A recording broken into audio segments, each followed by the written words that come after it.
35% of the cleaning time, dirt is often not removed but merely smeared around. Why? Would you enjoy touching surfaces that have been smeared and not cleaned?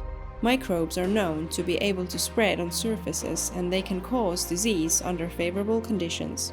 If smearing takes place under the guise of cleaning, it actually creates conditions to support the transmission of disease. This type of cleaning is worthless. How do people not realize that they are smearing and not cleaning?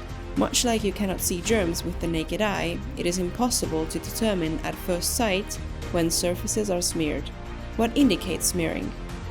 There are visible cleaning streaks. It is possible to draw on the surface. A bucket of water is used for cleaning.